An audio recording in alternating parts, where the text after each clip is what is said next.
going live. We're going live. And g'day everybody, how are you going today? It is so good to see you. Bobby, it's so good to see you. How is sunny Singapore today? Singapore is great, Matt. How about you? How are you doing today? Yeah, I'm very good. I've had a great week, and I was very excited, Bobby, about seeing Mission Impossible number 8, which I saw on Tuesday, which was very exciting.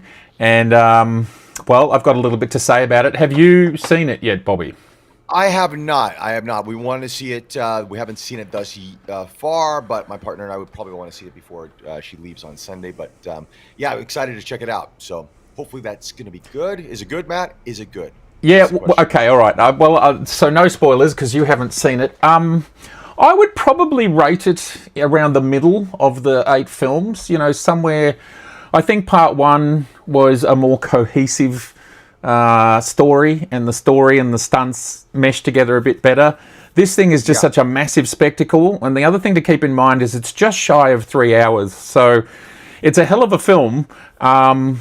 Yeah, look, I won't say too much because it would be easy to ruin it for probably... I mean, I don't even think it's opened in the States yet because I keep looking up the box office and I'm not even sure anybody's seen it yet. I don't know why it came to places like India and Australia first. Like, it's been here for a week already, so that's really interesting to me. But yeah, otherwise, working hard and chipping away, getting lots of videos out. There's lots of exciting things happening, and this week we've got so much to talk about, Bobby. Now, we do. You know what, anything else exciting? Yeah, I'm just going to adjust my lens because I'm noticing I'm super close up here on the live stream. Yes. I'm massive close up. Let me just adjust that real quick here. And while Bobby's doing that, I'd love to welcome Roger and Costas. Thank you. Great to have you in the live stream. Yes, right, it's Costas. You must be in the northern hemisphere in the United States or somewhere, or in Europe, because it's nighttime for you, whereas it's almost lunchtime for me. Where is everybody in the world today, and what time is it? Please let us know in the comments below. Bobby, what else went on for your week? Did you do anything exciting? Yeah, I stayed at this beautiful resort, the Banyan Tree Mandai Rainforest Resort. It's sort of like this Banyan Tree Resort at the zoo, the Singapore Zoo. And think of it like Jurassic Park without dinosaurs, but it's that kind of vibe. It's beautiful. It's stunning. We stayed in this like treehouse sort of pod, which was absolutely very cool to experience. So we did that. Wow. Then I'm filming some commercials in the next couple days here, so I've been up to that, and then just trying to bring out videos too, man. There's so much products to test, get out to market. I'm a little bit behind from brands that have sent me stuff, so I'm like apologizing profusely to get the content out. But you know what it is. It's just we're one-man shows. You know what I mean? It's hard to get everything out as one go. I absolutely am in the same boat. I've probably got a 10-item backlog at the moment. Maybe I've got to learn to say no a bit more, Bobby. What do you reckon? That's what we've got to do. But the funny thing is we're excited about these products, right? Like when someone says, would you want to try this out? It's like, yes. And then you realize like, okay, I've said yes to this many times and I've got me. Yeah. And I've got to shoot all this. You know what I mean? Yeah. So yeah, it's one true. of those things where I think, it's tough. It's tough. So yeah, and everybody wants their video out. As soon as they get the product, they want to see a video out in 2 or 3 days or a week. And we're like, it takes time to test. We got to run it through its paces. You know what I mean?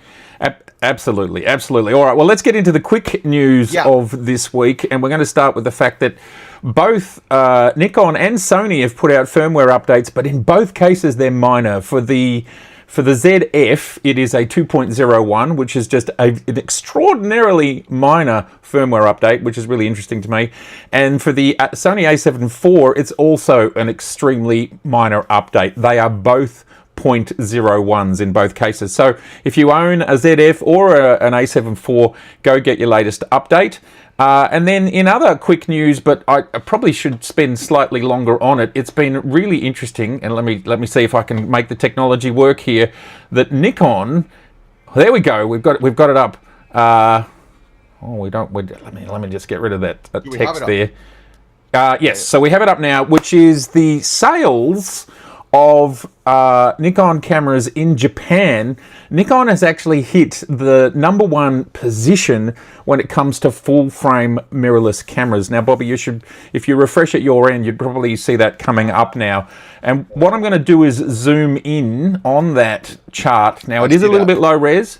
It is a little bit low res, that chart, but what we're seeing here is for the first time since mirrorless cameras were full frame 35mm mirrorless cameras were introduced in November of 2013, that Nikon has actually taken the top spot in full frame mirrorless. Pretty amazing, and it's really interesting to see that Sony is at 32.1% and Canon is at 24% of the market. Now, this is in Japan only. The data comes from 2,300 stores, so it's a lot of stores plus websites, and it's hard data from what I understand, not estimated data. And, you know, this is really exciting. And what BCN are saying is that this is driven by the Z5 II feature set and price point. So there you go. I just thought that was a little bit of interesting news. I will come back to us as soon as I can find the panel of us, because it's disappeared. But you know what, Matt? I'm actually noticing a bit more of an uptick in trend, even on my initial Z5 II video that I did, is I'm getting more inquiries, more questions, more views have popped up. So there is a renewed interest in this camera. Not to say renewed because it's relatively new, but you are starting to see a bit more buzz going on about this camera system. And I think when you look at all the latest releases out there, I mean, it's a really attractive camera. It's a very, very attractive camera. I think the closest thing that I would say that's newly released is probably the Panasonic Lumix S12E or thereabouts. I think that's probably the closest to it in terms of it. And I think the price point is comparable in certain markets. But yeah, I mean, good for Nikon, man. This is a fantastic camera, and it's showing people they don't want to spend so much on a camera, but they want good features. And I think that the Z5 II delivers in that in many ways. Yeah, well, you know, after Nikon being in the position has been for, I don't know, however many years, it's amazing for them to come in and steal that full frame position seemingly out of nowhere. Like, I haven't been tracking that data. I don't really track what's going on in Japan in the full frame category. And of course, there are other categories like APS-C and so on, where other camera manufacturers will, you know, will be in different, everything will be in different positions. But anyway, I think kudos where it is due, and I think in this particular situation it's absolutely due.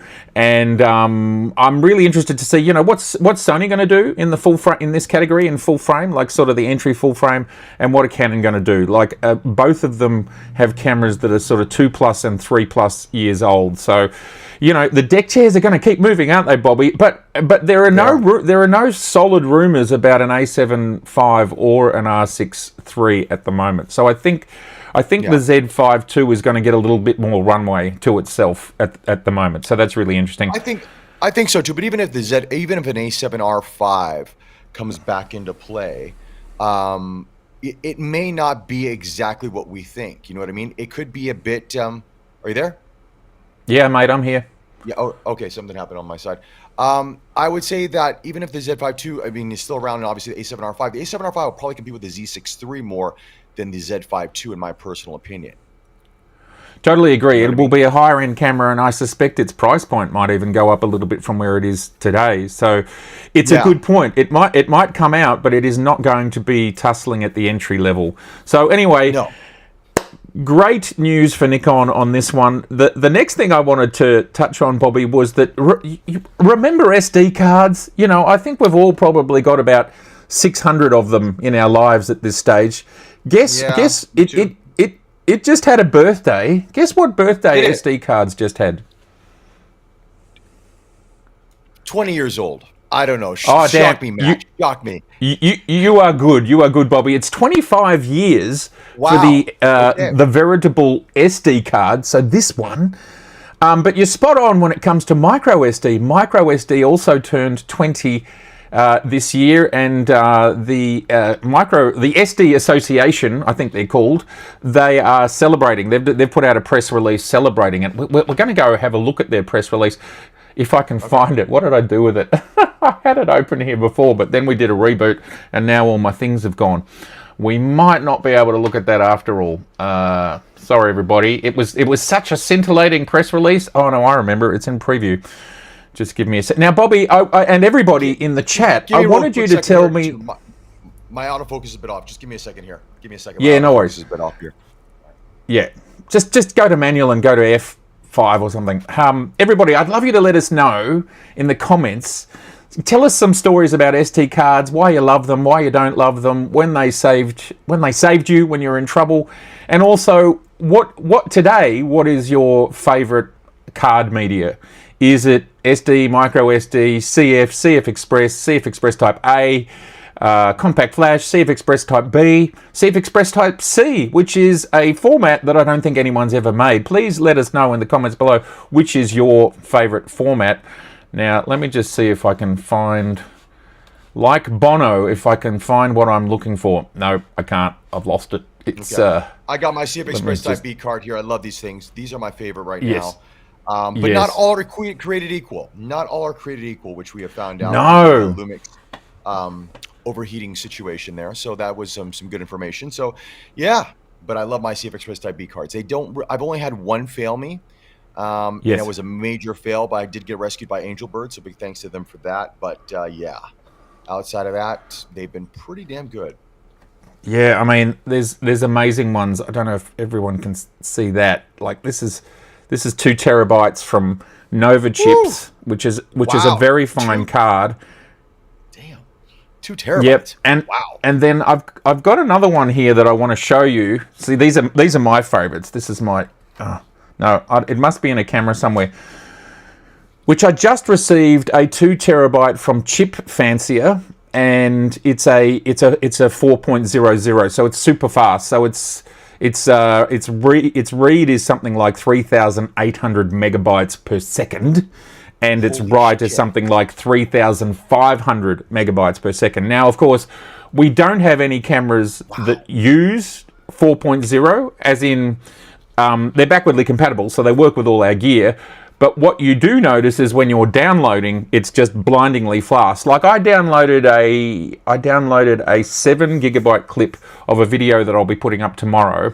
So 7 gigabytes. This is 20 minutes of me talking in 6K. Bobby, it took 2 seconds. No. 2 seconds. Because it's running at like 3,500 meg, which is 3.5 gig, right? So 3.5 gig, I needed to get down 7 gig, 2 seconds. So it's you know, I'm like pressing a few buttons and renaming things, and I check to see if it's finished. It's finished. Like, it's absolutely amazing. Hey, yes, we sure are going to talk about Mr. Seth Miranda is in the chat, and yes, talking about I mean, do you want to join us, Seth? I don't know if you want to join us, if I can work out the technical side. I'll send you a link anyway, and you can let me know, and if I'm even got the skills to do it. But if you wanted to, it is next on our agenda, Mr. Miranda. Let me just post this to the appropriate spot. Yeah, so Bobby, what's your favorite Type B card? Like, which brand are you getting the most love out of? Well, you know, it all depends. Now, if I'm using the Lumix S1R2, I got to go SanDisk according to them. So that seems to be the one that, or there's another couple brands. But, I mean, I use my Delkin Black for the most part. I've got an XSN card, which does a pretty good job. And I've got, you know, the SanDisk cards. But, I mean, I think I have to go for the Cinema Pro SanDisk if I want to get the best performance out of the Lumix cameras, from what I understand. So, yeah, it's back to the drawing board. But the cards are getting cheaper, which is a good thing. I think a 512 card here in Singapore is around 250 Singapore dollars, which is roughly around 200 USD. So it's not too bad in terms of pricing from what it was even from like 6 to 8 months ago. I mean, the prices are coming down really quickly. So, yeah, but I don't have a 2 terabyte. I'm not in the terabyte category yet, Matt. You have trumped us all with the 2 terabyte CF Express Type 4 card. That must be a pretty penny. That must be a very pretty penny in terms of cost. Yes, I think around $1,000. They are very expensive. Wow. So yes, they are a pretty penny. But so yeah, everybody in the chat, come on, tell us what's your favorite card. We've had a few people letting us know. I've got to agree with Jim. Totally agree with you, Jim. Jim says, I think it was brilliant to have the ZF with micro SD, which can act as internal memory. More fun. Absolutely, the most spectacular idea is that you stick your micro card in there, you forget about it, and it's basically internal memory. And what to me, Bobby and Jim and everybody else was so cool about this was, normally if your internal memory fails in any device, that's kind of it. But if your micro SD card fails, you just pop it out, you put in a new one. It's such a smart idea, and at that level in the market, it's absolutely awesome. What else have we got there? John Ishii has ordered his Half X. Yeah, look, it's a pretty cute camera, I got to say, and it just looks like fun. And I was thinking, so look, we'll segue over to that now. Yes, that was next on my list. So let me just get up some beautiful. And Seth, if you can join us later, fantastic, because you've got it in your hand. We will circle back to this topic, so you can give us a live demo. But I kind of thought to myself, I played with it about a couple weeks a week. I played with it for a couple of weeks, a while back, and I've got some thoughts on it, but we'll get into that. I think, Yeah, no worries. Well, I'm just throwing up here on the screen, Bobby, Fuji's Australian website. So for people who don't know anything about it, this is basically, as you can see here in this person's hands, it is a very, very tiny camera. It has a 1-inch sensor in it, which is, I would say means that low light is probably a little tough. But it does come in these 3 gorgeous colors. I've got to say, I'm loving that grey color. That would be the color that I go with. It would be the same color that I'd like to buy my next car in. I love that grey color in cars. Anyway, it's a gorgeous little thing. It shoots vertical, Bobby. I mean, that's pretty bold, isn't it? Well, yeah, it's called a half frame because it's kind of mimicking the half frames that we had in film cameras of the past, and obviously the Pentax 17 came out, and there was a lot of hype around that. So I think that they're kind of jumping on that popularity of the Pentax 17, so to speak. So yeah, it is interesting. Okay, here's the thing. On photos, it's a very pretty camera, right? And I haven't seen the black, and I haven't seen the gunmetal gray or whatever color they're calling it. I saw the silver. It's a cute camera. It's like a mini Leica M3. If you put an M3 next to that thing, it's almost exactly alike in terms of design. So you can see where the inspiration came from that.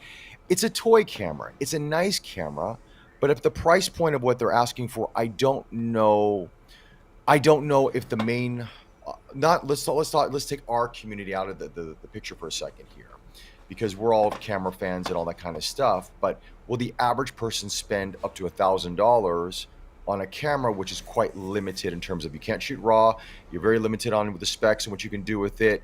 You know what I mean? You have an optical viewfinder, which you have no electronic feed to that at all. It's just basically a piece of glass to look through. So you're going to look through the display in the back of it. You've got your film simulations, which are cool, but you can shoot a little bit of video, but that's kind of it. And then for $50 more, you got the XM5, which gives you so much more. And it's a small camera that's a really cool looking camera too. So I don't know. I feel like they overpriced this a bit. What are your thoughts? Yeah, look, price does seem to be a sticking point. I mean, for me, ultimately, I said, it's a cool camera. I love the fact that it's got the film simulation modes in its own little window, which is just a window that you can scroll and change. I think it was 12, 13, 14 simulations. But as I was talking to my friend Joe, when we go out and shoot, I always want to shoot at the highest quality I can because I never know where my images are going to end up, whether I'm going to end up in a book or I'm going to whatever, right? So as much as it's a fun camera, I wouldn't shoot with it. But I'd love to have one. I'd love to give it to my kids, but then it's kind of a bit pricey for a kid's camera. I think here it's like $1,300. That's a lot. That's a lot. Yeah. Wow. Because it's $899 USD, isn't it? Yeah. Is it $899 USD or $849 USD? I think the prices fluctuated because when I first saw some listings, I think it was like $899 or $900, then went to $849. I don't know what's going on there. I mean, obviously prices are adjusting. I think it's $849 if I'm not mistaken, and then the XM5 is $899, or if it's right around there, it's very confusing. So, yeah, and John's got a question here. QQQ, Bobby, is the camera plastic or metal? It is plastic. At that price point, don't expect metal. The advanced lever is cute. It's a nice little way. Oh, it's plastic, but it's plastic. Yeah, it's plastic camera. My lordy. Yeah. Oh. I mean, Fuji has a. I mean, aren't all their other cameras metal? Well, no, not. I mean, look, you're looking at a price point. When I first heard about this camera, right? I mean, I don't want to say too much, but I mean, I saw it in advance, and I was told the price point was going to be under 1,000, maybe around $500. Now, I don't know if that was. Obviously, companies are always adjusting their prices prior to a release to figure out what's the best price point. So it kind of felt like that camera. And I said, look, if this is 500 USD, this is going to sell like crazy. This will be a home run, right?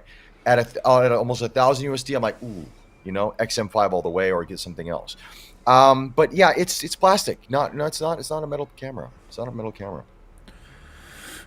That takes a little bit of the shine off it for me, because it's such a beautiful artifact, and then I mean, to me, it's the difference between I mean, I understand from a price perspective they can't do it, but it's the difference between the ZFC and the ZF. The ZFC is got a lot of plastic components, whereas the ZF does not, and it makes. But of course, the price point is twice the price or something like that. But yes, I mean, I'm surprised. What is the ZFC there for you? What is the ZFC in your country? Well, it'd be around the same cost now as what we're talking about. I get a ZFC all day long. Well, that's right, because it's got a detachable lens. I mean, let me just fact check myself. ZFC price Australia. Let's check that out, Cobber.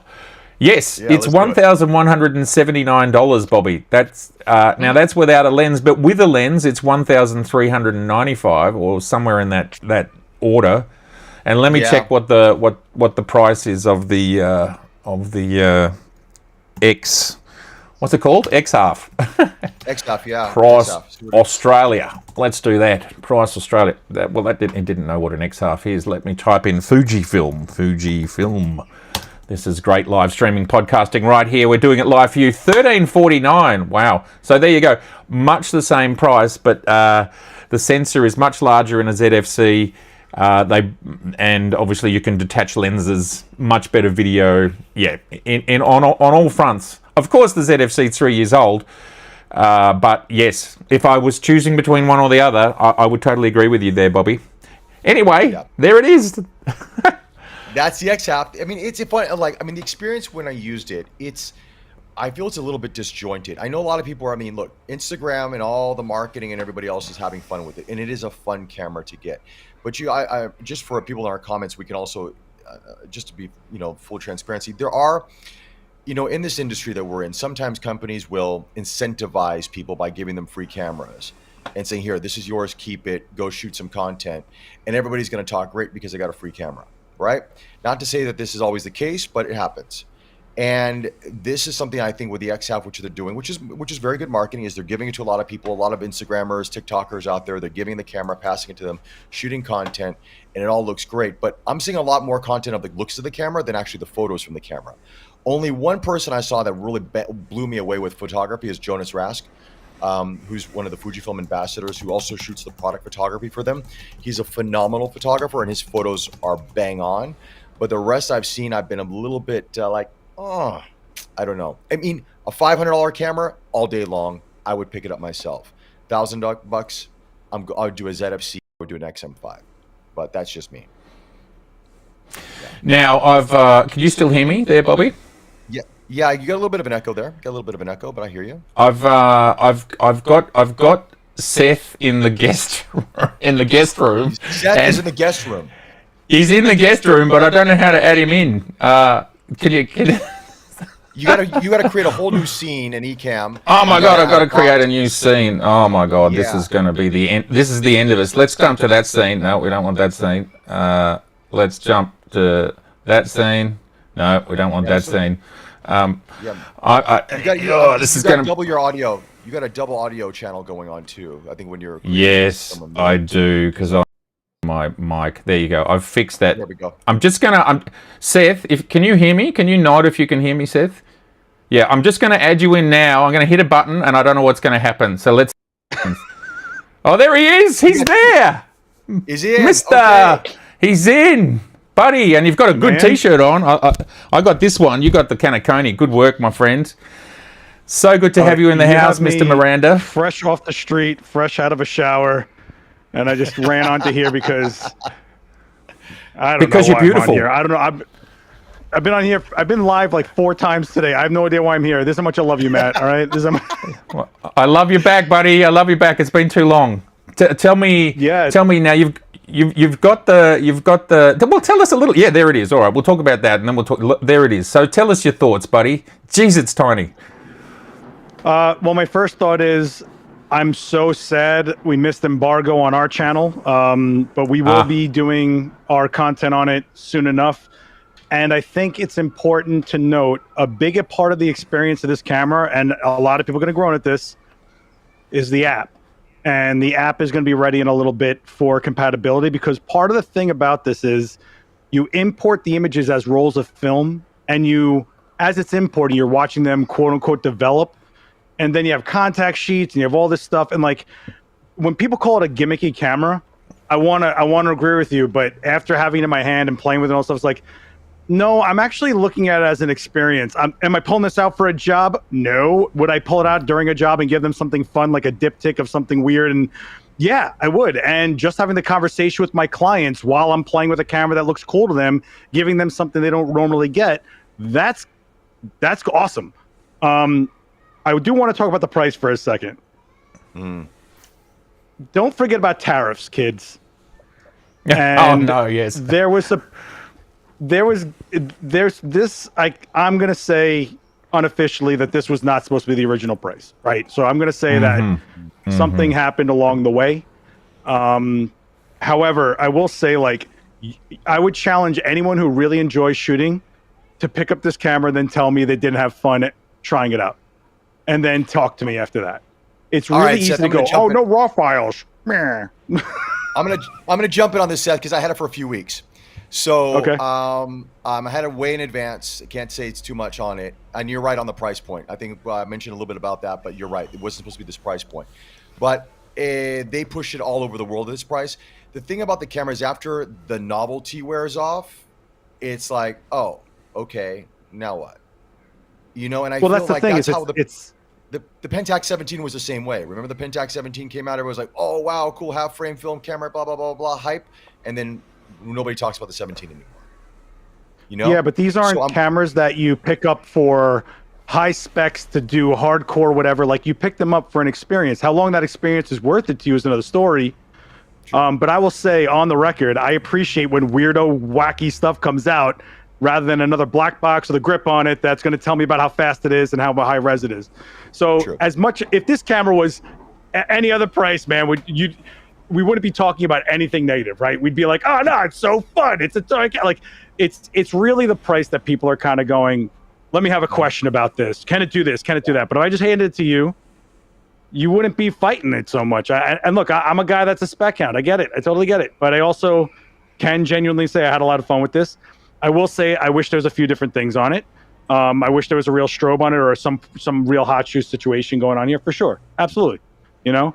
But this is what we got, and I'd rather them feel like, hey, maybe we should put out a version 2 or something else. Like, I'd rather there see an evolution than throwing this out forever and going, nah, no raw files, I hate the world, nah, you know? Like, it's just not the way I'd operate, you know? I tell you, my favorite part about the camera is the opportunity to put it into film mode, and then you literally can't change the profile, and it tells you can shoot 24 shots, 36 shots, and it basically, you can't review the files. And I think that is actually maybe my favorite part about it, is it can turn itself into being like you're shooting film again. I mean, I haven't touched it. I don't know, right? I'm the only one of us who hasn't spent any time with it, but that looked like a really cute implementation for those that want the film experience. So when I heard, sorry, was that set? Yeah, so I can't actually see you, man. So that's why I keep on stepping over your toes on this. No worries.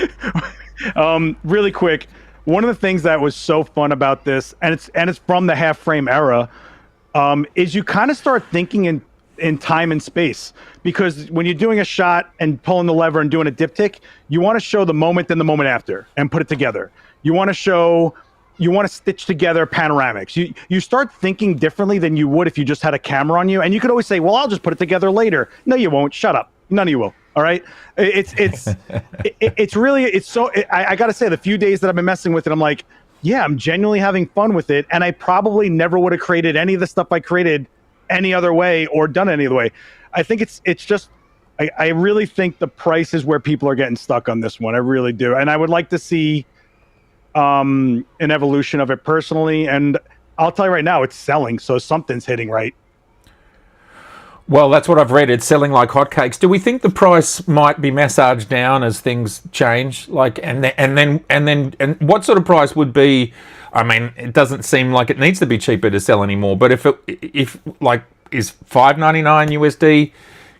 I don't really know the American market to know what price point just means everybody will buy one.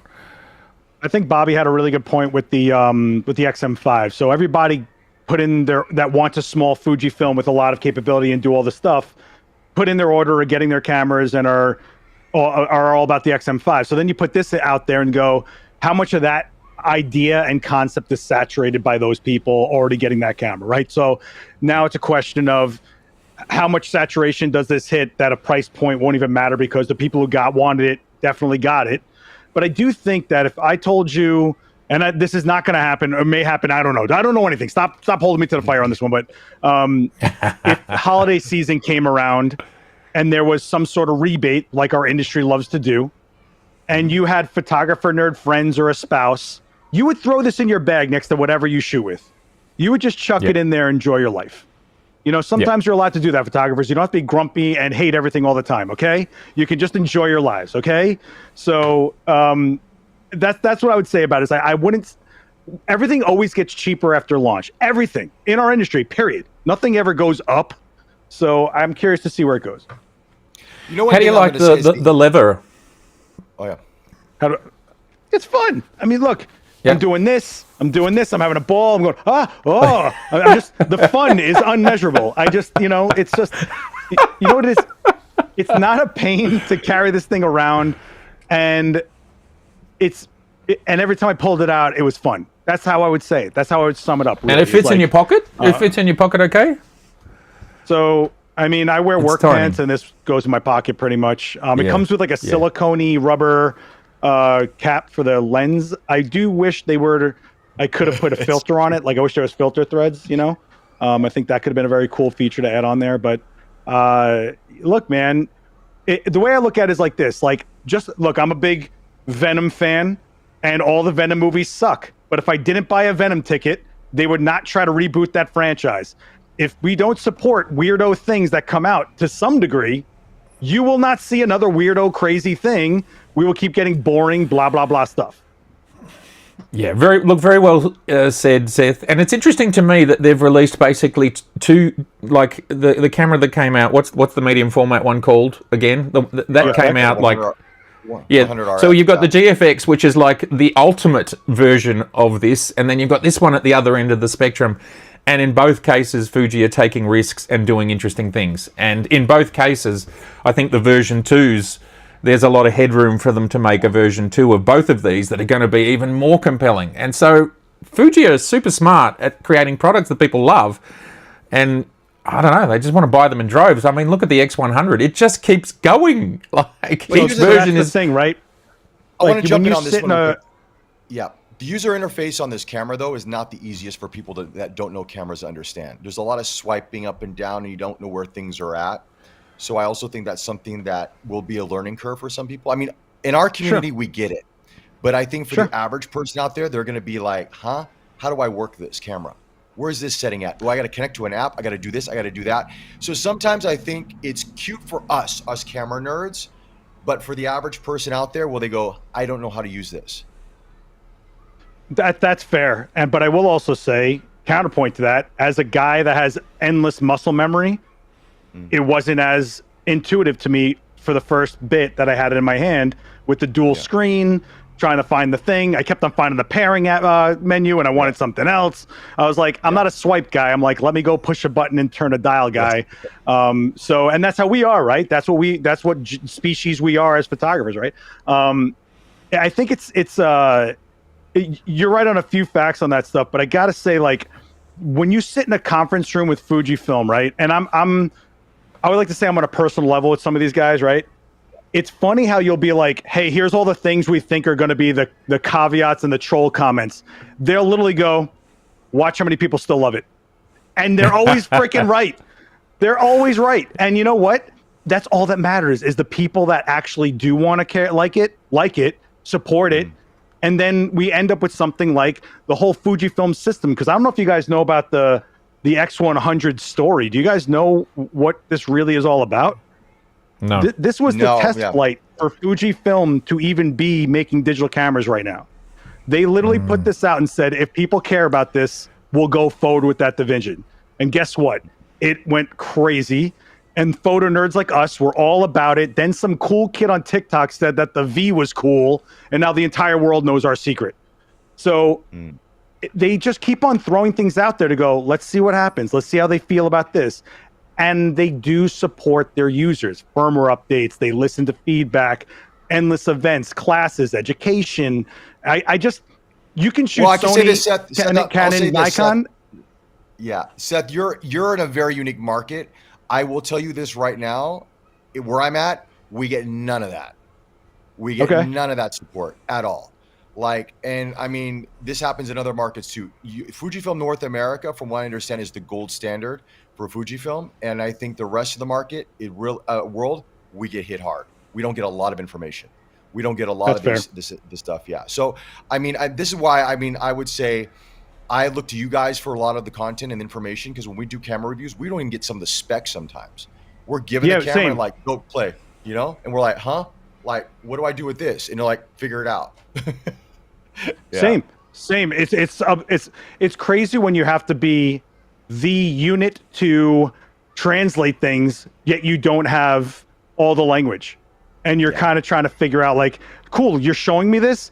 What megapixel is this? Because it's not going to tell me inside this thing what mega or whatever. So I have to like open a file and do some math and all this other stuff. And no, I'm with you, man. And I think we've all can agree, all three of us can absolutely agree that new releases and all this stuff has to be reformed. I think, didn't Gerald just go on a whole thing about this? Like, we need to reform this system, which I think would benefit everybody. I got to tell you, but don't you feel that this was put in a weird position? Like, there was something about this launch that was like trying to get around a tariff kind of a situation, but then not. And then they were going to put it out, but then they didn't. But then they said they were, and then like, here it is. And we're like, wait a minute, what? Yeah. I mean, I think you and I probably could talk off camera. We probably know a little bit more about the back end of it. Yeah, but I know what you mean. Yeah, it is what it is. I just feel fortunate that I get to play with all the toys and see what's up. And let me tell you, I probably lose more money than make money on this stuff, because I end up buying half of it anyway, because I'm like, this was awesome. And I'm like, you know, it kills me. But what I was going to say, though, is the thing about Fujifilm, what's really interesting is that they have this way of putting out product lines that don't interrupt anybody else's product line. So you can shoot Nikon, Canon, Sony, but you can always have a Fuji on the side somewhere, like a rangefinder feeling camera or a medium format system, because I shoot GFX 100 too, and I shoot Z9 primarily. Those are my two primaries. But you don't really see other brands giving you something else that wouldn't be like an interruption to what you already own as a system. And that's what's really interesting about Fujifilm, is like it's this side girl that like your primary partner's cool with, and you become like this polyamorous, you know, shooter or something. I don't know. It's weird, you know? It's interesting. I do think that the ZF did a little bit of that crossover, Seth. I think we saw a little bit of that when the ZF came out, and it's interesting that it's again this kind of retro-inspired thing that doesn't seem to offend people. Well, there you go. That's been a hell of a chat on the new X-Half, and a hell of a chat on no, it's a beautiful thing, and I think it's like we are guys that are all very, very interested in why camera companies do things, and. You know, and personally, I love talking about this stuff, and we could keep talking about Fuji and their strategies for the rest of this episode. But you know, maybe everybody else is not as interested as we are in this stuff. Now, who knows? Maybe they are. You can let us know in the comments. But guys, did you see the fact that Ricoh did a press release that the GR5 is also GR4? Yes, sorry. I misread my Roman numerals. The GR4 is coming. That's a 3, is it, Seth? No, it's a 4. Hold on, let me get a Sharpie. It's a 4. I have exclusive. Hang on. Hang on. There we go. Just There we go. That's Right beautiful. there. I love that. That is so cool. Good on you, Mr. Miranda. That's beautiful. Look, I'm a guy who doesn't know very much about the GR cameras, and Seth, it looks like you do because you have one in your hand. Where do they fit in the world? Is it similar? It's. I feel like it's a segue from the Fuji story over to the Ricoh story, in the fact that they're doing similarly interesting, different things and finding a place in the market. Yeah, I mean, they're not as crazy. No, they're not, but they also don't have as robust of an option line for you to be like, oh, let me get into this or that or the other thing, you know? And a lot of people put these two cameras against each other. Why? Because it has a leaf shutter in it, or because it has like a built-in ND or something like that. Like, I don't think that's the same. I don't have the same experience. I really don't. You know, this is no EVF. This has no viewfinder at all. So to me, if you're in a position where you're like, I don't want to shoot my phone anymore, I want some more controls, something that can throw in my pocket, I totally understand this. But if you're going to tell me that it's like this or this, you just discredited your whole opinion to me. I don't want to listen to you anymore. You can go away, go eat somewhere, enjoy your life. I'm kind of done with it.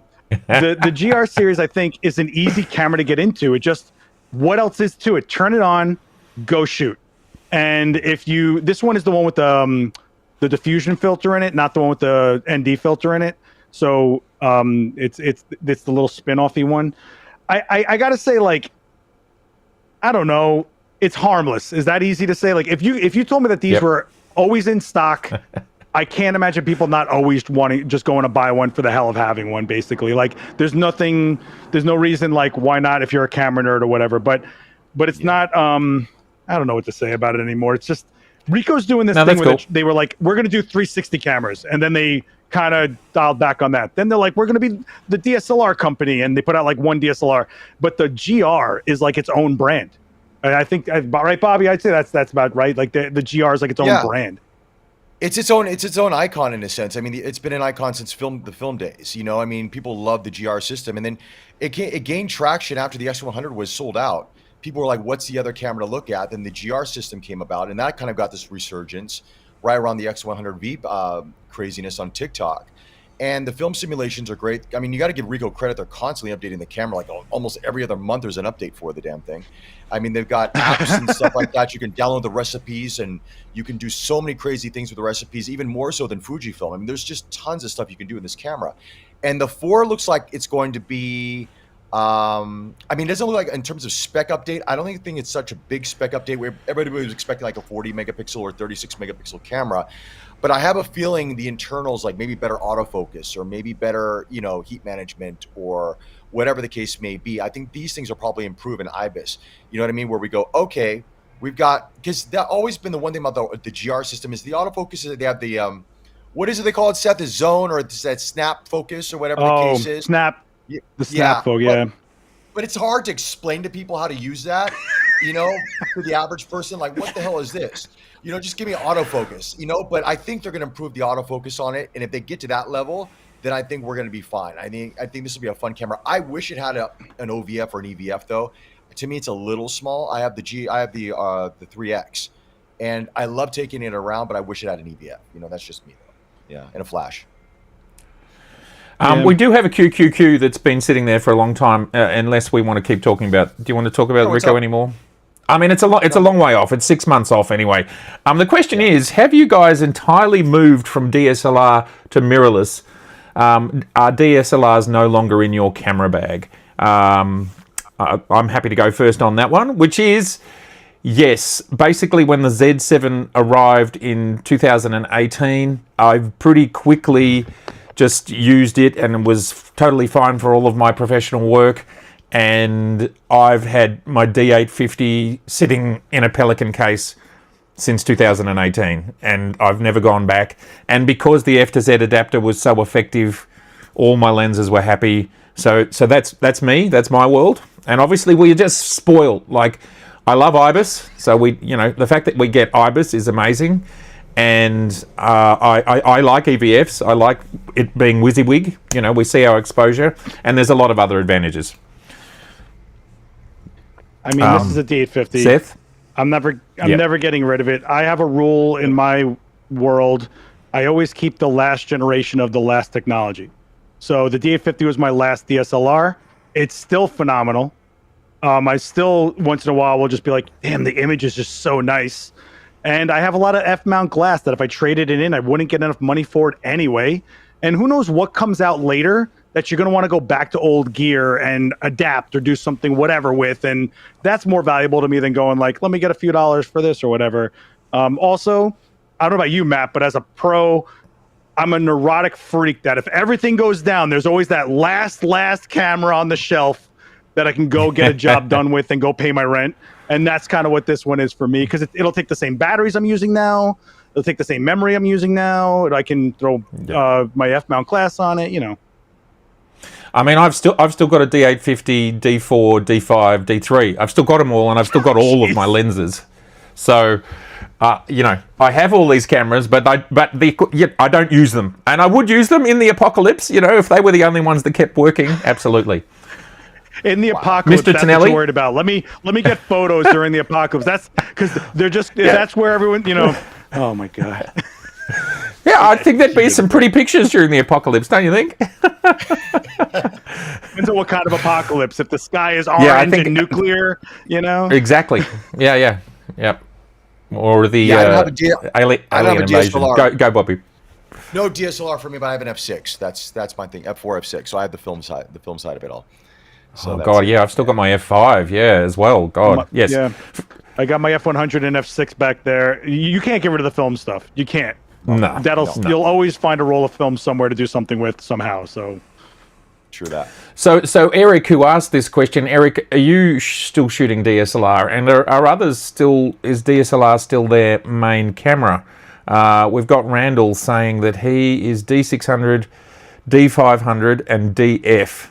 On the fence for the D850 since I own the Z8, Z63, ZF, Z52, ZFC, Z.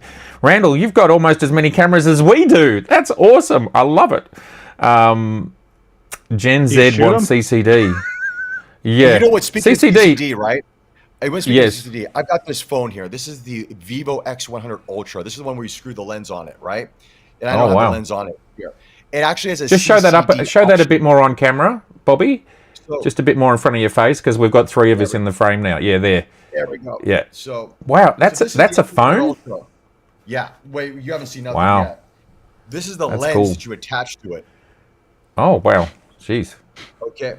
Yeah, this is from China. That's crazy. They don't even sell it outside of China. So there's actually a CCD mode in this phone for a simulation for a CCD.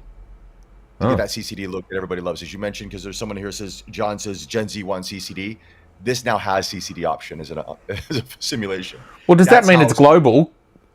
Because CCD is global, I believe. It's a simulation for the colors. Gotcha. Simulation. I mean, my ridiculous old Hasselblad H4D is CCD. Yeah.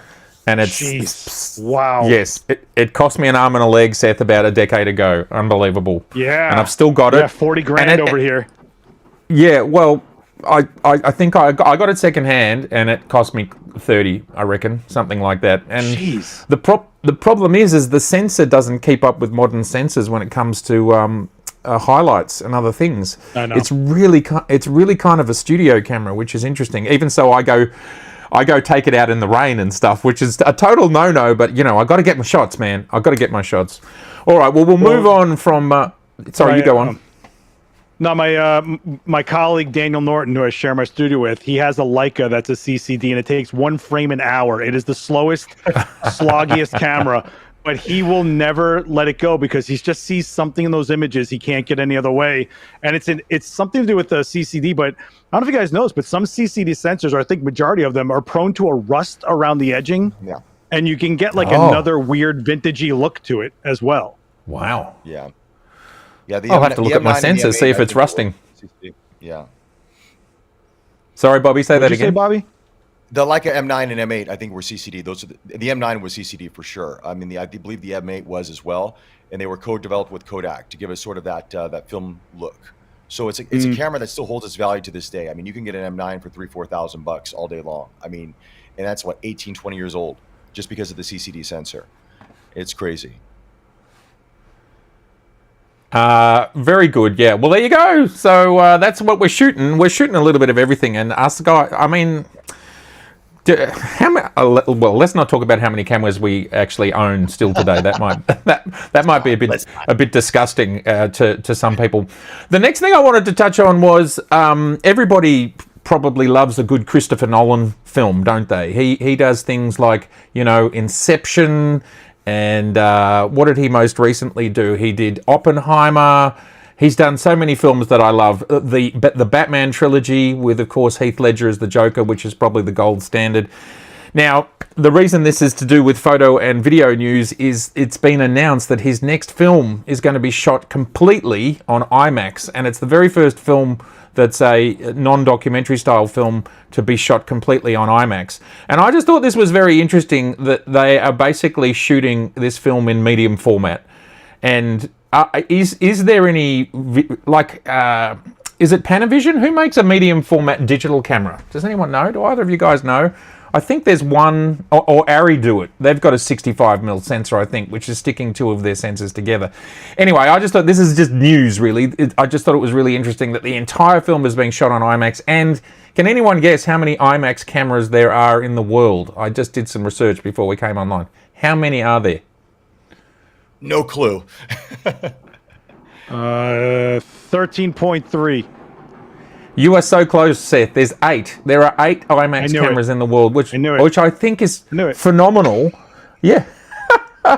And what is it? Like, they're too expensive to build? Like, has anybody seen how big they are? I had pictures of them, but because we did the reboot, but they're enormous. Like, they're like 2 feet by 2 feet by 2 feet. Like, they're these enormous things, and they're extraordinarily loud. There's an Arri camera you cannot buy. They will not sell it. They're actually, I forgot which model it is, but I saw it at NAB, and it was just like, I was like, no matter who you are, no matter what you're going to throw, they will not let you buy it. Like, it's a rental only kind of a situation. It's interesting, but I think the film industry as a whole has this IMAX obsession lately. And I think it's honestly, and this is not being a grouch or whatever, and all respect due to filmmakers that are amazing, but part of it is marketing.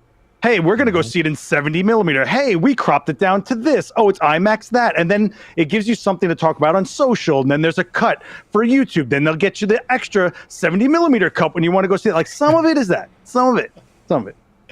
Yeah, I mean, like Sinners, exactly. Sinners was a marketing thing, right? I mean, you go watch Sinners, you would not know that was shot on IMAX. You would have no clue. It looks like a normal film. But yet they were like, oh, it's shot on IMAX. I'm like, and what am I seeing here that I'm not seeing in a movie? Well, Bobby, you lost the magic, Bobby. That's what your problem is. You've lost all magic. That's your problem, Bobby, okay? I'm not in the Ryan Koolaid. I don't understand that, yeah. Can I just say that Oppenheimer was, a lot of scenes were shot on IMAX, and there's, close-ups of people shot on IMAX, and I'm like, it doesn't matter that this is shot on IMAX. It's completely irrelevant. I think if they'd done some great nuclear explosions, or however they did that, because I think they did some, I thought I read they actually did some, but maybe that's not true. But whatever explosions they did, they should have done that on IMAX. But anyway, there you go. I just thought it was interesting that it's obviously will cost a fortune to do that. Presumably the film is extraordinarily expensive for IMAX. I mean, it's when I was shooting 16mm film, it was expensive. So anyway, the last topic that I wanted to talk about today, unless anybody's got any QQQs, and if either of you guys want to throw anything in at the end, is, and this is a little bit off topic, but I think it's going to be quite profound over the next year, and that is, do we all know who Johnny Ive is? Johnny Ive is the designer who worked with Apple for almost 30 years designing products that pretty much are in almost all of our lives. You'd be hard-pressed to not have something that Johnny Ive has created in your life, whether it's an iPhone, a laptop, earpods, whatever, an Apple TV. So Johnny Ive left Apple in 2019, and we're probably seeing the fruits of him leaving, or the not fruits, as Apple moves forwards, and we'll see whether they keep their design aesthetic. But where I'm getting to is Johnny Ive has now sold his company called I.O. to OpenAI. This was announced just yesterday, and there's a video which we won't be able to listen to today, but I'll put up a link to it where the two of them are talking about the fact that they are going to be creating products like we've never seen before that they've been working on for years, and they're going to be coming out next year, and it will be a profound change to how we interface with AI moving forwards. Now, I don't think this specifically impacts our industry. I don't think, but I have no idea. And I just love you guys to weigh in on that, because you've both got big brains and you both know a lot about AI and Johnny Ive. And, you know, how might this impact us? What might they possibly be creating? Because what they say in this video is, we're going to create an interface where you don't have to pull your phone out of your pocket anymore.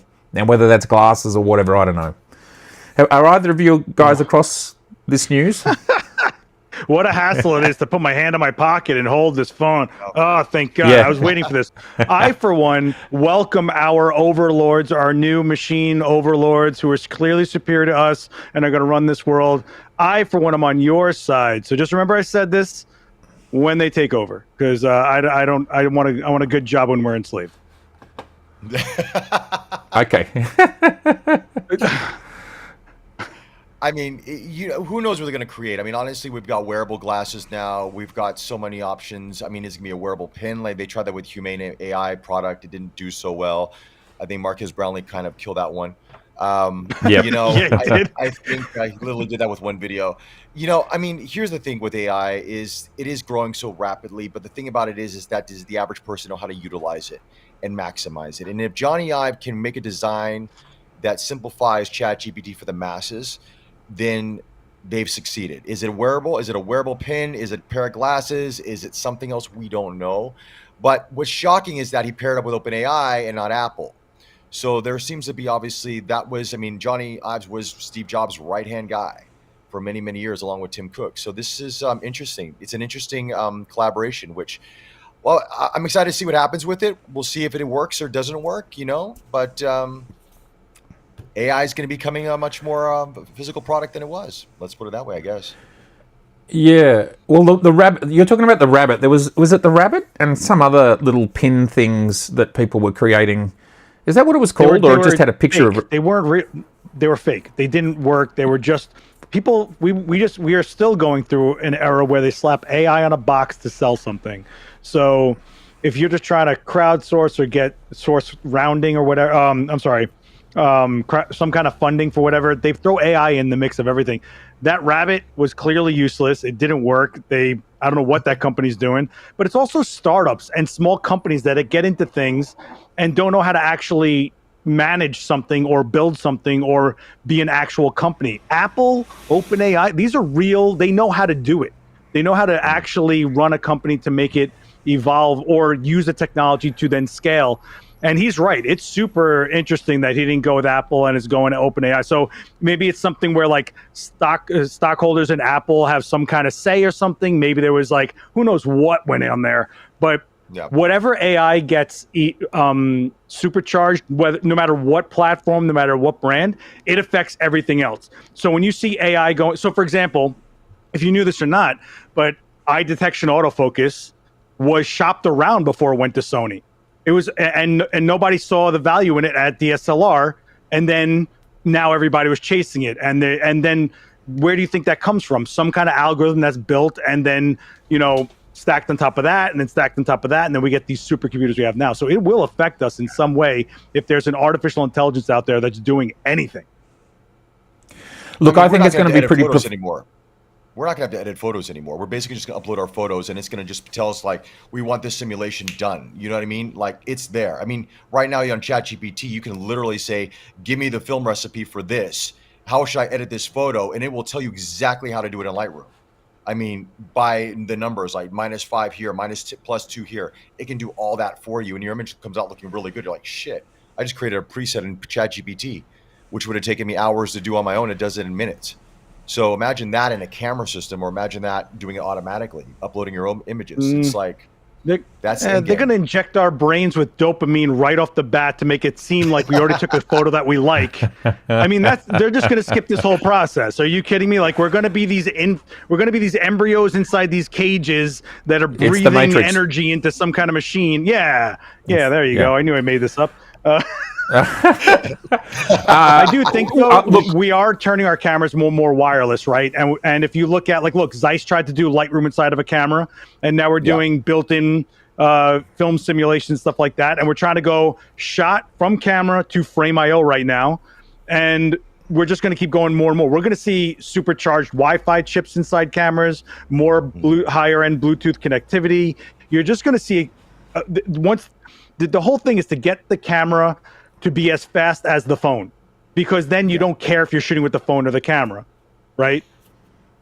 True. Very true. Yeah, I definitely think that's going to happen. What's interesting to me about this, and it's what you were talking about before, is, you know, does this coupling have the power and the technology and the backing and the prowess to do it?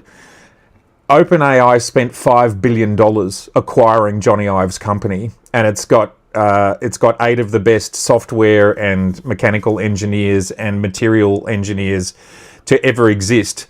So I think whatever happens, I reckon it's going to be a bit like the Fuji X-Half. It's like, it's going to be something that we all want. We don't quite know where and how it fits in, but it's fun and it's going to be interesting. So I think it's just something like I'm a big nerd outside of cameras. Like I'm a big nerd into computers and everything else. So I'm really excited to see where this goes. And you know, it may well impact what we do. It may well be a device that our cameras can talk to, and it helps us, you know, do what we do. As Seth's saying, we're living in a much more connected world now.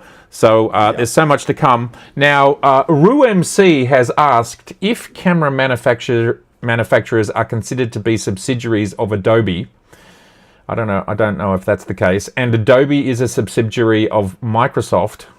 Then both Adobe and I don't know what this question is. Then both Adobe and Microsoft support AI. Why do camera companies oppose AI? Well, let's not forget that AI doesn't generate things out of nothing. It needs to be trained off of something, and they just tried to use all of our images for free off the internet for the last 2 years to train their AI. It doesn't just generate off of nothing. You don't learn knowledge out of nothing, right? So Exactly. That's the problem that we're dealing with right now. But you know, well, not only that, Seth, but it's the fact that we're slowly being defrayed as content creators. I mean, I'm sure more and more people are slowly turning to just generating an image rather than employing us. So that's another side of why camera companies might not like all aspects. Like, there's lots of different aspects of AI. Like, there's AI autofocus and there's AI image creation. Yes, go, Bobby. What's the difference between AI doing that and not other creators doing that? Because creators are copying creators left, right, and center on social media all the time. They're taking the same because look, they're not the same everything. They're not taking their image. They're not taking their actual image and doing it. They're not taking the image, but they're taking basically the same framing and the same composition in many ways and just replicating it, right? So it's a lot harder. It's a lot harder work. It's a lot harder work to go out and take another photo than it is to just go to a ChatGPT prompt. Right. I mean, there are differences. No, but my question, I mean, playing devil's advocate here for a second, if you look at it just on its face, it's very similar to what we're seeing on social media now. Everybody's copying everybody on the same look, the same vibe, the same this, the same that, but yet, and then these people are getting basically paid for their work of replicating other people's work.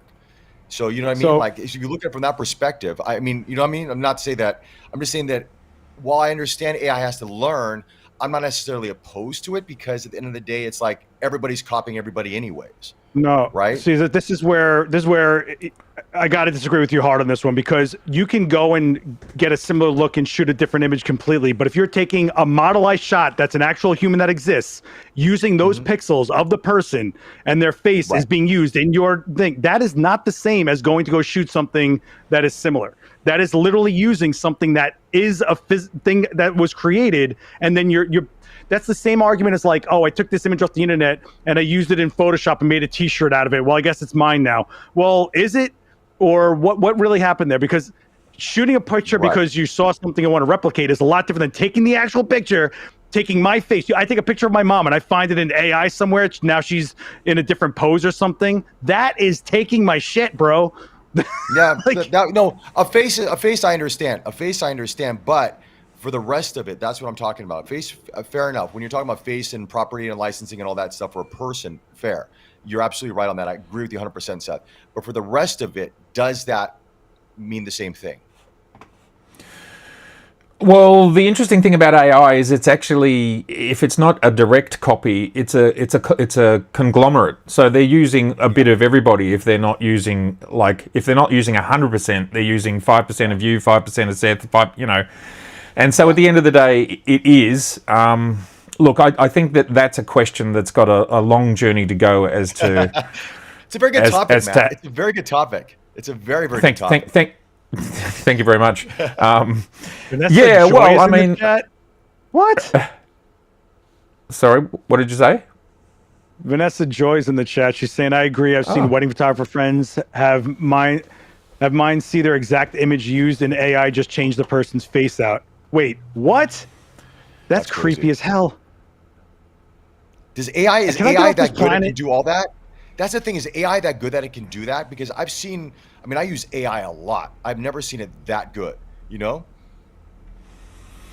just trying to understand what's happened there. I've seen wedding photographer friends have mine see their exact image used, but AI just changed the person. Okay, so they're saying image, but change the face. Same image but a new face.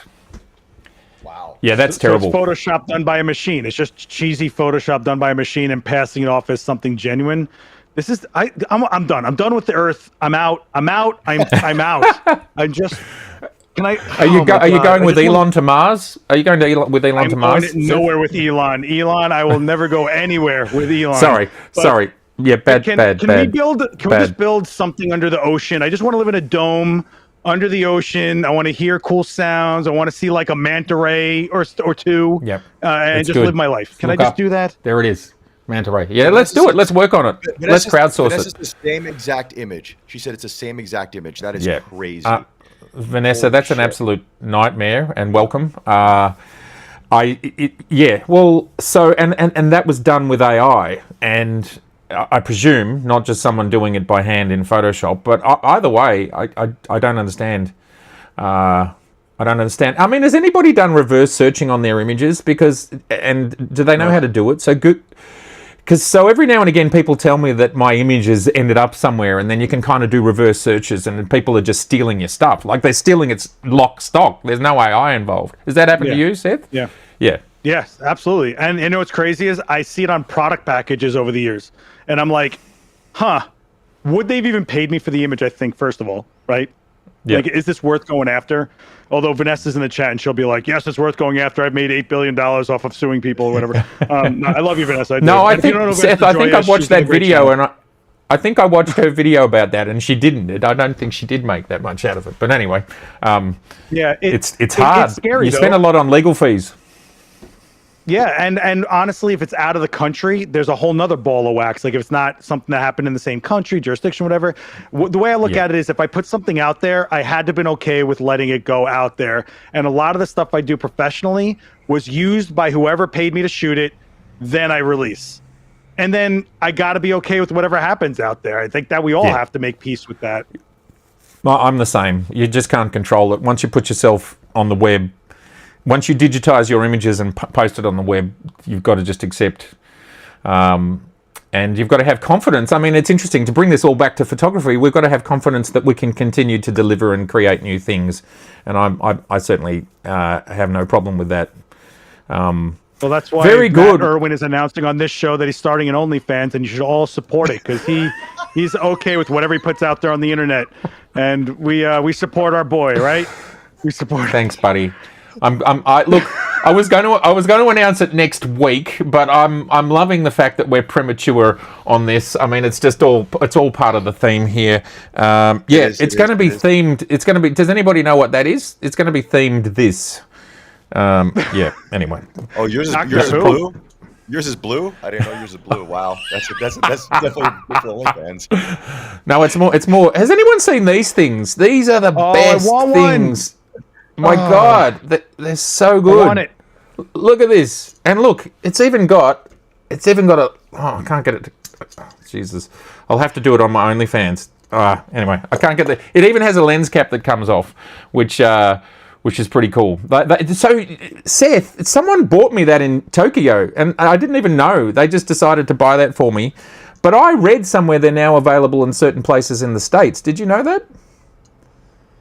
Yeah, so there's a place in New York that has it. I'm yet to make a pilgrimage, but I'm too lazy to go, man. Yeah. All right. Well, I'll come to the US and buy all of them. I got to tell you, at some point, after going to Comic-Con my whole life, I go, how much more differently shaped plastic do I need to collect dust around my apartment? Like, that's what it basically turns into. Like, what am I doing? You know? I don't know. But it is cool. I do agree. I do have a Fujifilm roll of film that actually is a flash drive. Is that any cooler? Any cool? Worth? No? What is it? Oh, it's a Fujifilm roll of film that's actually a flash drive. Wow. That's cool. That's part of the camera, isn't it? Isn't that part of the X film? That would actually be pretty cool if it was, but no, it's just a promo item I found. Oh, okay. I saw some camera that came with film rolls that so much research. I look at so many different things. That was probably something else.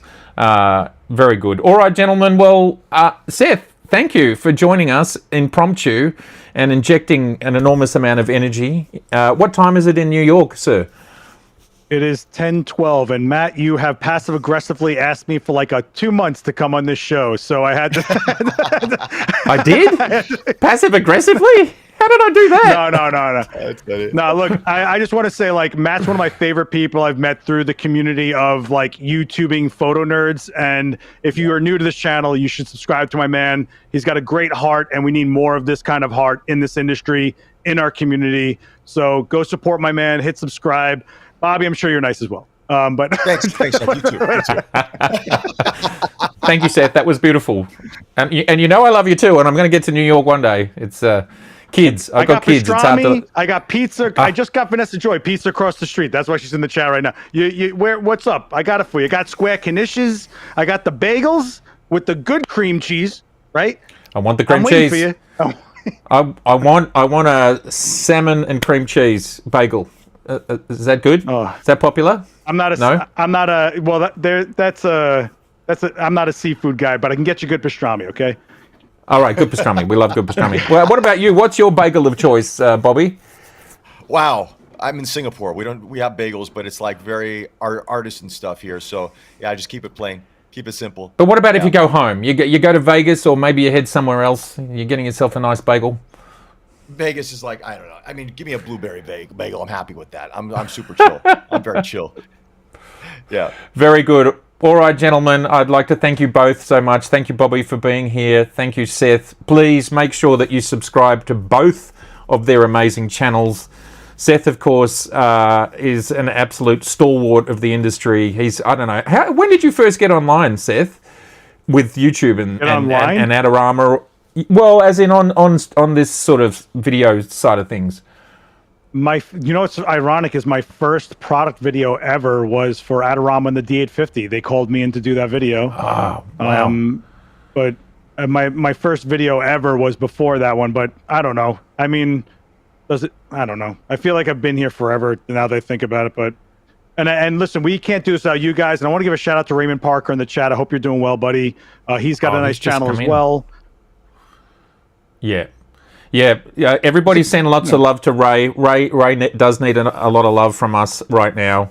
He's just had some more major surgery, so thank you for saying that. I didn't know he was there, so thank you, Seth. He's thank not you, only Bobby. Here. He says he's going to sub to your OnlyFans. I'm not kidding you. He says he's going to sub. Great. Give him a free one. Yeah, no. Look, I'm sure it would make Ray's day. It would absolutely make Ray's day. All right, everybody. Well, on that gorgeous note that everyone's now going to just rush to my OnlyFans URL. And, by the way, Matt, yes. Want a quick shout out here to Randall. Randall Brander sent $50 in on the super chat. So yes. Big thanks to Randall for that. That's very, very kind. Thank you. Well, and John Ishii. Thank you, John Ishii, for sending $15. It's amazing. So thank you for supporting us. Thank you so much, guys. Appreciate it. Good All night, right, gents. everybody, it's been a great week. Have a great weekend. Go see Mission Impossible if you're interested in these things. It's certainly a roller coaster ride. Make sure you go to the bathroom before you go into the cinema because it is so long, and lots of popcorn. And Tom Cruise is immortal. And how will we sign off this episode? I don't know how to sign off this episode other than saying goodbye, good luck, and farewell. Yeah, and sub to my OnlyFans. All right, everybody. See ya. Stay well. Bye.